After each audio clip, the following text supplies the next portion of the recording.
The city didn't know what was coming.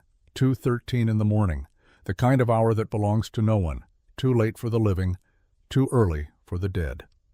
Ashford Memorial sat under fluorescent lights that hummed like something trapped, the waiting area half empty, the overnight staff moving with the slow rhythm of people who had learned to conserve themselves between emergencies. Then the doors didn't open. They exploded inward, not the automatic slide of routine emergency, not the controlled push of a gurney wheel catching the sensor. These doors hit their stops hard enough to rattle the glass in its frame, and what came through them was not chaos. It was something colder than chaos, something organized. 4 men in dark clothing moved with the precision that doesn't come from training manuals. It comes from repetition, from rooms where hesitation means the man beside you doesn't go home. They carried him on a rigid litter, moving fast without running, which is harder than it sounds and says everything about who they were.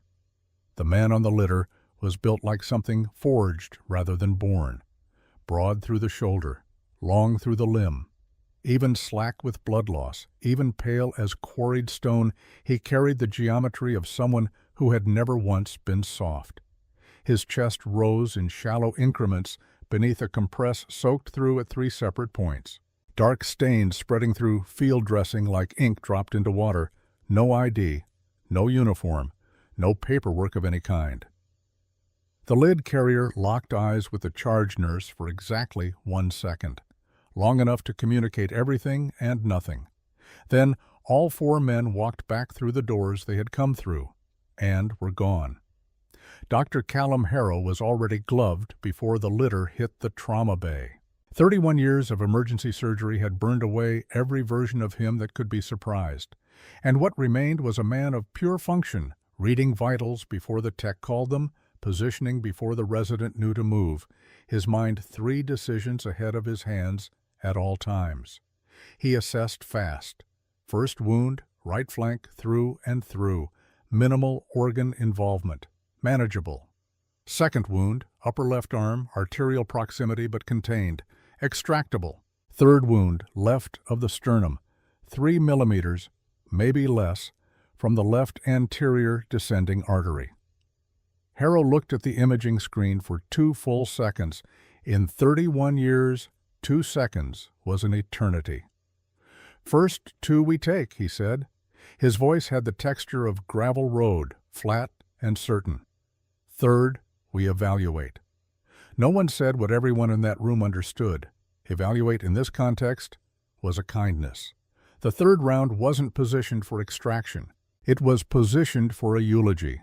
The monitors told their story in numbers, blood pressure descending in increments that felt almost polite, like bad news delivered in stages.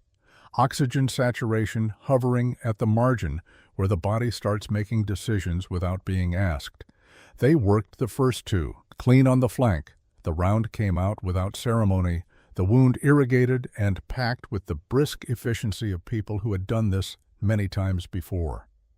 The arm took longer. Vascular proximity demanded patience, and Harrow did not hurry because he understood that speed and precision are not synonyms, and that confusing them is how patients die. The monitor steadied briefly. Not improvement, stabilization. The difference between a cliff and a ledge. Then Harrow looked at the 3rd round on the imaging screen again, and the room felt the shift in him without him saying a word. "We close," he said quietly. "We stabilize. We find somewhere equipped for this." A resident nodded too quickly. The anesthesiologist adjusted a line without looking up, the unspoken consensus of people who had accepted the mathematics. "That will kill him." The voice came from the left side of the bay, quiet, level, not a challenge. A clinical observation delivered with the calm of someone reading a temperature off a gauge. Vera Ashcroft had been in the room since the litter came through. She had that quality, the ability to occupy space without announcing it, to work without creating noise, to watch without seeming to. 7 months at Ashford Memorial, badge clipped at the collar, blonde hair pulled back with functional tightness, blue eyes moving across monitors the way a surveyor's eyes move across terrain, measuring, calculating, noting things that weren't on the chart. She wasn't looking at the wound. She was looking at the numbers. Harrow turned slowly, measuring. "Step back, nurse." Vera didn't step back. She didn't step forward either. She simply remained exactly where she was, which was somehow more declarative than either movement. "The round isn't behaving like a standard projectile in soft tissue," she said. "The composition is interacting with his hematology. You're seeing tamponade, but the mechanism isn't purely mechanical. If you extract without first decompressing and accounting for the chemical component, you won't just lose arterial integrity, you'll trigger a cascade you can't outrun." The room went quiet in the way that happens when something has been said that doesn't fit the established framework, and everyone is waiting to see how the framework responds. Harrow's jaw tightened. "You're 7 months out of orientation." "Yes." "You don't lecture in my bay." "Then don't close him," she said. "Create a controlled pericardial window. Redistribute pressure first. Cross-clamp the proximal LAD less than 15 seconds. You'll have enough time to extract without shearing the artery." A resident swallowed audibly. The anesthesiologist had stopped adjusting the line. Harrow's eyes narrowed, not from anger, but from recognition of something that didn't belong in the room he thought he was in. He had heard language like that before, not in a civilian hospital, not from a nurse 7 months into her first posting. That cadence, that framework, procedures cited without hesitation, thresholds given in seconds rather than ranges. He knew the shape of that training. He had encountered it once, a long time ago, in a very different kind of room. "That is not a procedure taught in civilian residency," he said. His voice had changed, still controlled, but something underneath it had shifted. Vera met his gaze. "I know." The monitor dipped. Not dramatically, just enough to remind everyone that the conversation had a deadline. Harrow looked at the screen, looked at Vera, looked at the screen again. Then he exhaled once, the sound of a man setting down something heavy. "You assist," he said. "You speak only when I ask." Vera was already moving to the scrub sink. Long strokes, controlled. The movements of someone who had done this 10,000 times before the fluorescent lights of Ashford Memorial had ever found her. The procedure was a negotiation between certainty and the void. Harrow cut with the surety of a man who had earned his confidence through scar tissue and sleepless nights, and the accumulated weight of every patient who had lived because he was in the room. He was, by any measure, exceptional. But Vera moved beside him like someone who had operated in rooms with no lights and no backup and no margin for anything but getting it right. "Slightly left," she murmured. "There." The pericardial sac came into view, distended with pressure, holding its breath. "Window," she said. Harrow hesitated a fraction of a second. The monitor wavered. Then he incised. Dark blood released immediately, the pressure redistributing in a way that should have been catastrophic, and instead was the first thing that had gone right since the doors exploded inward. "Suction!" Her voice shifted, not louder, but harder. The cadence of someone who had given this particular command before in worse places than this. The systolic number steadied, a thread, but a thread. "Clamp ready," Harrow positioned. "On my count," Vera said quietly. He glanced at her, almost annoyed at himself for doing it. 3. The word came out the way a person says something they have said in the dark before. Clamp, 2, suction, 1. The bullet came out. For 8 seconds nothing happened. Then the heart rhythm collapsed. Not the stuttering decline of a system fighting, the sudden flat absence of a system that had simply stopped. The monitor's tone dropped to a single sustained note that filled the room like a verdict. "No pulse," the anesthesiologist said. A resident took half a step back. Harrow's face went the color of old concrete. Vera moved before the echo of those 2 words had finished traveling across the room. 2 fingers, precise placement against the ventricular wall. Not CPR. Nothing so blunt as CPR. Something surgical. something that understood the difference between forcing a muscle and guiding it. She applied pressure along a specific line of the myocardium, and her hand didn't tremble, and her breath didn't change, and her eyes stayed on the monitor with the focused stillness of a woman who had been in this exact moment before and understood that panic was available only to people who had other options. "Come on," she breathed. Barely audible. Not a prayer, a directive. The monitor flickered. Once, a second time. Then a thin, irregular rhythm traced itself across the screen, weak, uncertain, but present, alive in the way a coal is alive when you blow on it in the dark, fragile, but refusing to be nothing. The room exhaled in fragments. Harrow stood completely still, staring at Vera's hands, not with relief, not with admiration. With the expression of a man looking at something that has no business existing in the room he is standing in, and understanding slowly that the room he thought he was in was not the room he was actually in at all. He looked at her hands. He looked at her face. He almost said something. The shape of it formed at the edge of his expression, a name, maybe, or the beginning of a question that was also an accusation. And then he stopped himself, because he was not yet certain. And Callum Harrow had spent 31 years not saying things he wasn't certain of. He filed it, held it, kept working. Then the building shook. Not an earthquake, not structural. The rhythmic vibration of rotor blades, distant at first, then immediate. The fluorescent fixtures trembled in their housings. The windows rattled. A nurse near the door whispered something she didn't finish. Vera did not look toward the sound.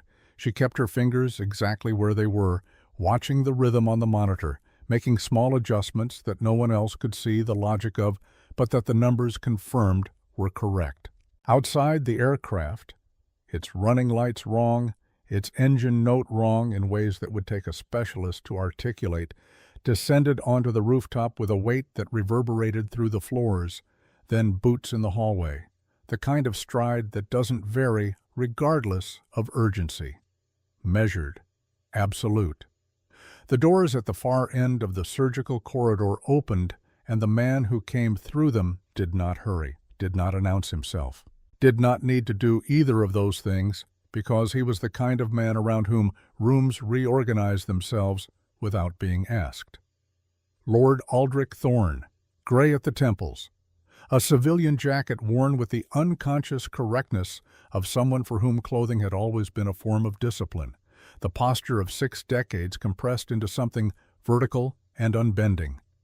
Eyes that had looked at hard things for a long time and had not looked away from any of them. He came through the bay doors, and his gaze went first to the table, to the pale face, to the monitors, to the fragile line that was all that remained of a pulse, and then to Vera. He did not flinch. He did not smile.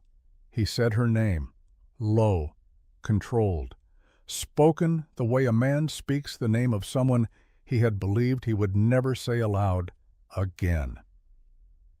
Vera. Harrow glanced between them. The confusion on his face complicated quickly into something more unsettled. The framework he had arrived with was sustaining damage faster than he could repair it. "You know my nurse?" The irritation in his voice was reflexive, the last intact wall of a man whose structure was cracking. Aldrich's gaze didn't leave the monitor, didn't leave the fragile rhythm Vera was still tending with 2 steady fingers. "Status," he said, as though he had walked into rooms like this before and the rooms had always answered. Harrow hesitated for only a moment. When he spoke, the certainty in his voice was slightly diminished, the way a building sounds different after its foundation has shifted. "He coded," Harrow said. "3rd round extracted. He stopped. "She assisted." Aldrich stepped closer to the table, careful of the sterile boundary. His eyes moved across the unconscious man's face with something that existed in the space between professional and personal, where the things that actually matter tend to live. "Dorian Vale," he said quietly, confirming the man was still there. Still on the correct side of the line Aldrich had spent this night, fearing he had already crossed. 3 generations of broken covenants undone, the only treaty that held. The name settled over the room like weather. Vera felt the rhythm beneath her fingers shift slightly, adjusting toward something fractionally stronger. She modified her pressure accordingly. Changes so small that no one else registered them, but the monitor confirmed each one. "Rhythm is weak," she said. "Entirely level. But it's holding." Aldrich nodded once. Then he looked at Harrow. And Harrow, who had been quietly reassembling a past he thought he had sealed and filed, looked back at him with the expression of a man who was running out of ways to not ask the question that was forming behind his eyes. He would get his answer. But not yet. Vera's fingers held steady. Outside, the rotors had gone silent, but the thing they had carried here had not. The ICU at Ashford Memorial was not built for silence. It was built for the noise of keeping people alive, the rhythm of ventilators, the cadence of monitors, the low exchanges of staff who had learned to communicate in half-sentences and glances. Noise meant function. Silence in an ICU meant something had stopped that was supposed to continue. But in the hour after Dorian Vale was transferred to Room 7, the unit held a different kind of quiet, not absence, presence. Too many things that hadn't yet been spoken pressing against the walls. Personnel in dark civilian clothing had taken positions at both ends of the corridor without explanation.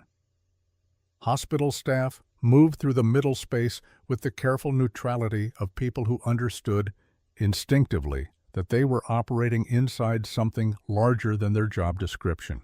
Vera stood at the monitor bank. She had not sat down. She watched the numbers. Blood pressure holding at a margin she didn't love, but could work with. Heart rhythm irregular, but persistent. Oxygen saturation stable.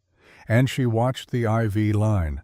She had been watching it for 10 minutes with the attention of someone who is not expecting to find something, but cannot stop looking. Aldrich stood near the window. Harrow occupied the threshold of the room, not quite in and not quite out, the posture of a man standing at the edge of a decision. Then Dorian Vale's eyes opened. A fraction, the effortful crack of someone climbing back from somewhere deep, using the light as a handhold. His lips moved before sound came. They knew the bloodline route. The words fell into the room like stones into still water. Aldrich turned from the window. He did not move toward the bed. He stood exactly where he was, and the careful stillness of him said that moving was not currently an option he could afford. "Say that again," he said. But Dorian's eyes had already closed. His chest continued its shallow rise. He was under again, retreating to wherever the body retreats when it is deciding whether to continue. Aldrich looked at Vera. She was already looking at him. The bloodline protocol. She knew the name the way you know something you were never supposed to have. Carefully, at a distance from everything else. It was not a geographical route. It was a living document of timing and contingency governing how Dorian Vale moved during periods of highest vulnerability. 4 copies, 5 minds, no digital footprint, 5 members of the High Council, no one else. "Someone inside," Vera said. Aldrich's jaw moved once. Yes, the word cost him something visible. "The ratification session," he said then, quieter, thinking aloud in the way of a man calculating damage in real time. 14 hours from now. If Dorian doesn't walk into that chamber, Ravenswood moves to void the treaty by absence. He has the procedural votes already aligned. His eyes stayed on the monitor. This wasn't just an attempt on his life, it was a scheduling decision. The room took that in. Harrow spoke from the threshold. "His pressure is dropping again." Vera was already at the IV pump. The bag looked correct, the rate looked correct, the label looked correct, but the clarity of the fluid was off. A fraction of a shade thinner than it should have been. A difference visible only to someone who knew what they were looking for. A glass of water versus a glass of something that was almost entirely water, but not entirely. She disconnected the line. "What are you doing?" Harrow said. "This isn't standard heparin dilution." Harrow crossed the room, looked at the bag, the pump, the chart. "Pharmacy logged this 40 minutes ago. I reviewed it myself. The viscosity is wrong. Vera held the bag to the overhead light. "The base concentration is correct. Something was introduced after preparation. Something that wouldn't appear on a standard post-operative panel." She set the bag down. "He wasn't meant to crash on the table. He was meant to survive the surgery, stabilize, and then decline slowly. Natural looking. Clean." Harrow stared at the discarded bag. "The supply room is locked. There's a log for every access. There's a camera." Vera looked at him. "Show me the camera." The footage came up on the security officer's tablet 2 minutes later. Timestamp 1:47 a.m. 41 minutes before Dorian Vale arrived at Ashford Memorial. Someone had known he was coming before he came. The figure moved through the medication supply corridor with the unhurried confidence of someone who belonged there. Scrubs, cap pulled low, mask in place, invisible in a hospital at 2 in the morning. That was the point. The face was obscured, but the badge was clipped low, near the hip, twisted inward against the fabric. "Freeze it," Vera said. She studied the image, the way the figure held their shoulders, the slight outward angle of the right foot, the economy of movement, and the reach toward the supply cabinet, leading with the left hand in a pattern that was not how a pharmacy technician reaches, not how a floor nurse reaches. "That's a surgeon's reach," she said, "and that badge position is a habit. You clip low when you're scrubbed in, and a chest-height badge keeps swinging into a sterile field. You do it enough times, you stop thinking about it." The room processed this in the silence of people confronting a conclusion they had been handed rather than reached. "You're saying a surgeon walked into that supply room," Harrow said. "I'm saying that's what the footage shows." Harrow turned away, stood with his back to the room, the posture of a man whose framework has sustained another fracture, doing rapid silent engineering to determine whether the structure can still stand. Then he turned back. "Pull the access log. Supply room, last 6 hours. Cross-reference surgical staff on premises." The officer worked the tablet, then stopped, looked up at Harrow, something careful in his expression. "Dr. Harrow," he turned the screen, 6 months ago. "The Level 2 access approval for Dr. Sebastian Voss, the visiting cardiothoracic specialist." A pause. "It was signed by you." Harrow looked at the screen. He looked at it for a long time. "I signed dozens of access approvals," he said. His voice was measured in the way of a man measuring it deliberately. "Standard onboarding, consulting staff." "Yes, sir, but this one wasn't routed through the standard credentialing process." The officer's voice stayed neutral, professional. "It came directly to your desk, bypassed the department coordinator. The accompanying memo cited an urgent consult request from a council-affiliated research institute." He paused again. "There's no record of that institute requesting anything." The silence that followed was different from the silences that had come before it. Harrow stood at the center of it, because he remembered that memo. He remembered signing the approval on a Tuesday afternoon between 2 other approvals, with a stack of paperwork to his left and a cold cup of coffee to his right. He remembered thinking the council affiliation was unusual, and then thinking someone else had clearly already vetted it, and then signing his name and moving to the next document. He had been a gear in the machine. He hadn't known what the machine was building. "I was used," he said, quietly, not defensively. Just the flat recognition of a man who has just seen clearly, for the first time, the full shape of something he had been standing inside. Vera looked at him, not with judgment, with the calm of someone who has learned that most people inside large betrayals don't know they're there. "You weren't the only one," she said.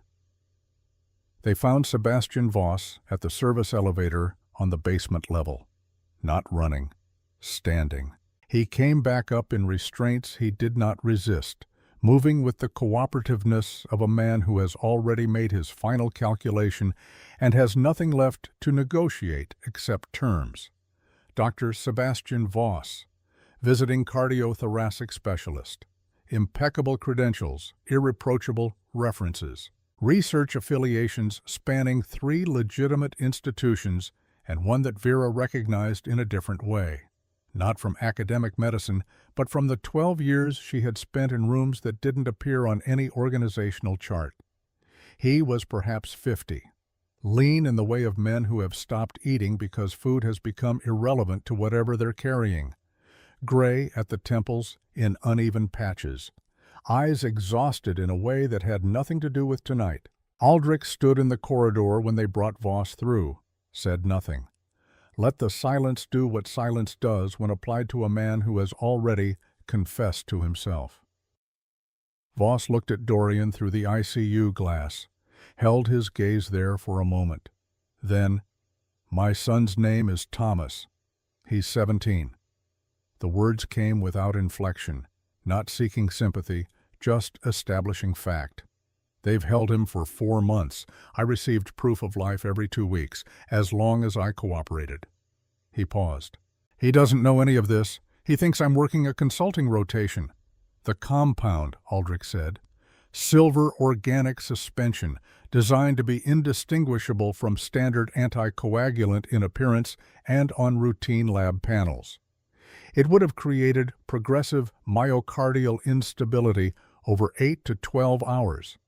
By the time it became clinically apparent, it would read as delayed surgical complication." He said it with the detachment of a man reciting something he had been made to memorize. The shooter was the primary operation. When that failed, the hospital was the contingency. I was the contingency's instrument. "Who gave you the compound?" "A courier. No name, no face. Everything compartmentalized." He looked at Aldrich directly. "You're asking the wrong question." Aldrich waited. "The question isn't who prepared it or who delivered it to me." Voss's voice was tired in a way that had nothing to do with the hour. "The question is who had standing to redirect the bloodline protocol without triggering a council review? Who had the access, the clearance, the procedural knowledge to route an amendment through co-authorization before anyone thought to look at it?" He looked at the floor. "Because whoever that person is, they didn't hire me. They inherited me from a structure that was already in place before I was ever approached." He looked up. "Edmund Ravenswood," he said, "Deputy Chair of the High Council. He has been building a territorial consolidation position for 11 years. The treaty's final clause, once ratified, locks boundaries permanently. It costs him everything." A pause. "So he decided to cost Dorian everything first." The corridor was very quiet. Aldrich's expression did not change. But something behind his eyes went very still. The stillness of a man absorbing a truth he had been, on some level, circling for a long time without allowing himself to arrive at it. 30 years, shared table, shared decisions, the trust that accumulates between people who have carried the same weight in the same direction long enough that the weight begins to feel like something other than burden. 30 years, and Ravenswood had been patient enough to use every one of them. Inside room 7, Dorian's vitals shifted near 4 in the morning. Not collapse, something more controlled. His eyes opened, and this time the return was faster, more deliberate. He focused on the ceiling, then on Vera's face at the edge of his vision. His lips moved. Vera leaned in. "The 7th clause," he said. Each word carried carefully. "Aldrich needs to know about the 7th clause. It's the mechanism Ravenswood doesn't know exists." He swallowed, the effort visible. "It was written in the original draft and removed from all distributed copies. Only I retained it." A pause. "Tell Aldrich. He'll understand what to do." Vera looked at him. "Rest. Tell him first." She held his gaze for a moment, the gaze of a man who had spent 6 centuries building something and was not prepared to let one night be the reason it failed. "I'll tell him," she said. Dorian closed his eyes. His heart rhythm, the fragile, stubborn line that had refused to disappear through everything the night had thrown at it, continued its unsteady but persistent trace. Vera straightened, walked to the corridor, found Aldrich, and told him about the 7th clause. Aldrich stood at the window and said nothing for a long time after Vera told him. Then, he kept it out of circulation intentionally. If Ravenswood has never seen the seventh clause, he stopped. Something changed in his posture, not relief exactly. More like a man who has been holding a wall up with his own back and has just discovered there was a second wall behind him all along. It changes the procedural mathematics entirely. The absence clause Ravenswood is planning to invoke requires unanimous council agreement. The seventh clause creates an emergency proxy mechanism. If Dorian authorizes it before the session, then his physical presence isn't required, Vera said. Aldrich looked at her. He thought of this. 12 years ago, when he wrote it, he thought of this possibility. He thought of all the possibilities, Vera said. That's why people keep trying to kill him. At 5:43 a.m., Dorian's vitals destabilized. Not catastrophically, not surrender. The electrical rhythm of his heart began to fragment. The monitor's trace losing its ragged but recognizable pattern, dissolving into the signature of a myocardium that had absorbed too much and was losing its ability to coordinate. Electrical instability, Vera said immediately, already reading the pattern. Not volume, not chemical. She looked at Harrow. Targeted cardioversion, low joules. He doesn't need a reset, he needs a correction. Harrow moved without hesitation. The night had burned away whatever residue of hierarchy had been left between them, and what remained was two people who understood the same thing and were trying to accomplish it together. 50 joules, Vera said. He set the charge, positioned the paddles with surgical precision. The shock was small, barely a tremor, but the monitor responded immediately, the fragmented trace consolidating, the rhythm returning to its unsteady but functional pattern. The room exhaled. Vera watched the numbers for a full minute, making certain the recovery was real and not the temporary illusion of it. Then she stepped back slowly and let her hands fall to her sides for the first time in hours. Harrow stood across the bed. He looked at her with an expression that had moved through several versions of itself across the course of the night, and had arrived, finally, at something that had no pretense left in it. "I need to say something to you," he said. Vera looked at him. 6 months ago, he said, I signed an access approval for Sebastian Voss. I signed it on a Tuesday, between 2 other documents. I thought someone else had already vetted it. He looked at the floor briefly, then back at her. But that's not all I need to say. A pause. Something in him working against the resistance of a long habit of not saying the thing. When I signed Voss's approval, someone needed a senior physician's authorization to make it legitimate. They chose me, which means they knew I would sign without asking enough questions. He met her eyes. They were right. And that is a fact about me that I have to carry. Vera held his gaze. But there is something else, he continued. Older than tonight, in 2012. A casualty report from a forward surgical team operation. His jaw tightened. I was given a document and told to sign it. The document classified the event as a training accident, sealed 6 deaths, listed 1 personnel as unaccounted. He looked at her directly. I knew what I was signing. I knew it wasn't accurate. And I signed it anyway, because I told myself it was above my level and someone with more information had already made the call. The room held that sentence. I was wrong, he said. Simply. No scaffold of context, no qualification. Not confused, not deceived. Wrong. And I signed your name out of existence on a Tuesday afternoon and went home and made dinner and didn't think about it again for 12 years. Vera looked at him for a long moment. She thought about 12 years of living carefully, about building a life at a distance from everything she had been, about a hospital badge clipped to a collar and a name that wasn't the name on the document he had signed. Dorian is alive, she said finally. Harrow nodded. Start from there, she said. It wasn't absolution. She wasn't offering that, and he wasn't asking for it. It was something more durable than absolution. It was a direction. Aldrich came to stand beside her at the window near 6 in the morning. Below, the city was fully awake. Traffic through its arteries, people carrying ordinary days in both hands, the indifferent machinery of normal life proceeding without any awareness of what had happened 4 floors above it through the long hours of the night. "You could come back," Aldrich said. He said it without framing it as offer or request. A possibility laid between them for her to pick up or leave. "Not to what it was," he continued. "I'm not asking you to return to an institution I can no longer defend." He looked at her profile. "I'm asking you to help me end it, from the inside, carefully and completely." A pause.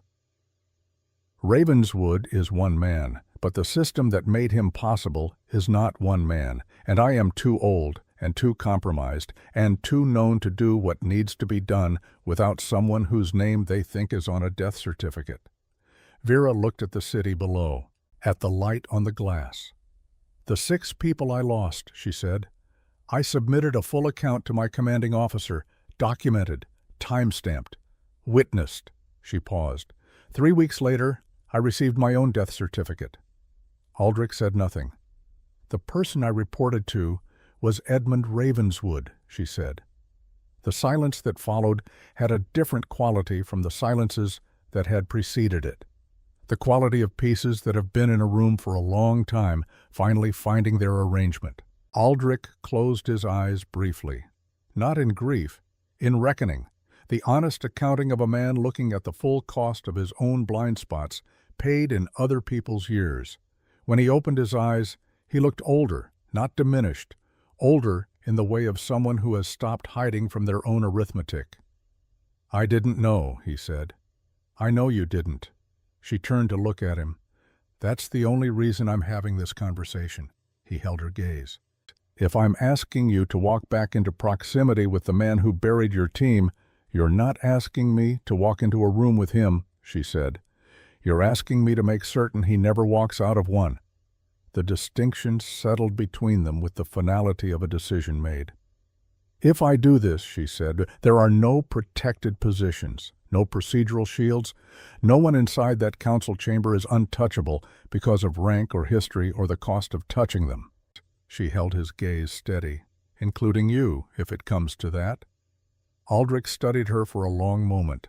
The face of a woman who had been told she was dead and had lived 12 years at a careful distance from everything she had been, and who had nonetheless walked into a surgical bay at 2 a.m. and put her hands on the thing that needed holding and held it until it held itself. "That," he said, "is exactly why I'm asking you." At 6:47 in the morning, Aldrich made a call from the rooftop. Vera was at the nurse's station when he came back down, his face arranged in the particular composure of a man who has just done something that cost him considerably and has decided the cost was correct. "Ravenswood's council access was suspended at 6:47, he said. His voice was level in the way of someone keeping it level deliberately. "System-wide. His co-authorization privileges, his amendment filing rights, his proxy voting credentials." A pause. "He knows we know. His office has been notified." Another pause, something darker moving underneath the composure. "He hasn't moved to leave the city." "Men like him don't run," Vera said. "No," Aldrich agreed. "They make new plans." He looked at her. "Which is why the next 72 hours will determine whether tonight was a chapter or a conclusion." He held out a small encrypted device. A contact protocol, her re-entry point into a world she had left a doorway open to without entirely realizing it. Vera looked at it for a moment, then picked it up. The helicopter lifted from the roof at 7:40. Aldrich paused at the hospital exit before going up, stood at the end of the corridor where the fluorescent lights gave way to the gray morning coming through the lobby glass. Looked back toward the ICU wing. He didn't call out, didn't gesture, just looked for a moment, filing something away in a place where it wouldn't be lost. Then he went up. The rotors came to life above the building, descended through the floors, and then rose and diminished and were gone. Harrow found Vera at the nurse's station as the morning shift began arriving. He didn't say anything at first, just stood beside her while she completed the medication correction entry in Dorian's chart, every detail documented, every intervention logged, with the precision of someone making a record they intend to stand behind. She finished, set down the pen. "You're a good surgeon," she said. He almost smiled. "Not quite. You're something considerably more complicated than a nurse." "I'm a nurse," she said. "Tonight in this building, that's what I was." He considered that. Nodded once. The slow nod of a man accepting a frame someone else has chosen and finding, after consideration, that it fits better than his own. "If it comes to whatever comes next," he said carefully, "I'd like to be on the right side of it this time." Vera looked at him for a moment. "Then stop signing things on Tuesdays without reading them," she said. He laughed. It was small and brief and genuine, the laugh of a man who hadn't expected to produce one, and it was the most human sound the ICU had heard in several hours. At 7:15, Dorian Vale's sedation was reduced enough to allow a cautious return to consciousness. Vera was at his bedside when his eyes opened. Fully this time. The climb back short, the light close. He looked at the ceiling, the monitor, then at her. "You stayed," he said. His voice was rough from the ventilator, the edges worn down by exhaustion. "I told you to." He was quiet for a moment, taking inventory of a body that had been through a considerable amount and was reporting back with understandable grievances. "The 7th clause," he said. "Aldrich has it. He's filing the emergency proxy authorization before the session opens." Dorian was quiet for a long moment. Something in him settled. Not defeat, not surrender, but the specific earned release of a man who has fought hard enough and long enough to recognize, occasionally, when the fight can be handed to someone else and the handing itself is an act of trust. "The treaty will hold," he said, not a question. "Yes," she said. He looked at her the way people look at each other after they have been through something together, the look that creates a kind of knowledge faster and more complete than any ordinary acquaintance. "You were in my after-action records," he said. 12 years ago, the Northern Perimeter, forward surgical team." He held her gaze. "The only survivor."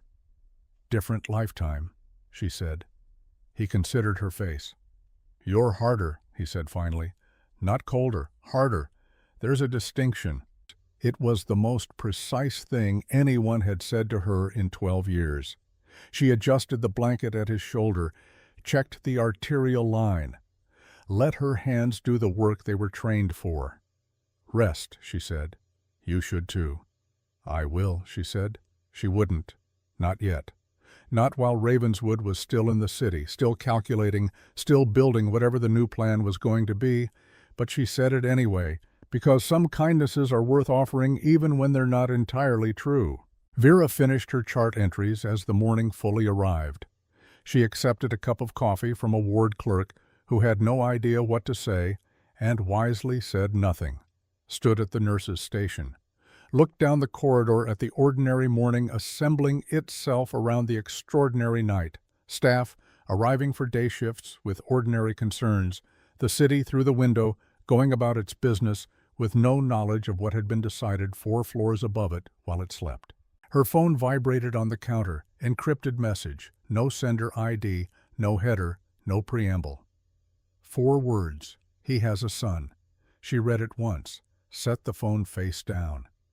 Thomas Voss was 17 years old and thought his father was working a consulting rotation and didn't know any of this. And someone, somewhere, had just sent Vera a message to make certain she knew that he existed, either as a warning, "We still have leverage," or as something else. Information from someone who had decided to be useful, she wasn't certain which. She would find out.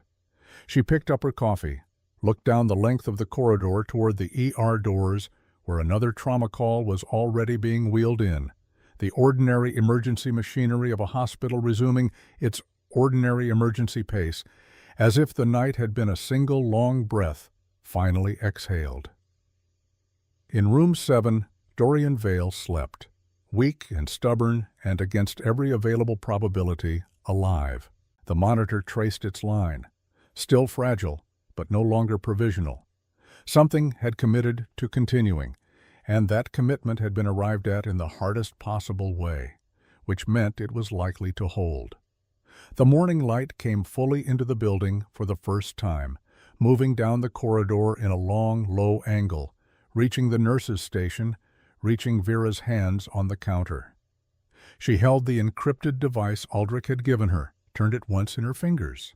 She thought about a council chamber where the machinery of a long betrayal was about to be interrupted, about a man who had spent 11 years building a position that was now being dismantled from the inside, who was still in the city, still thinking, still patient in the way of people who have never been stopped before.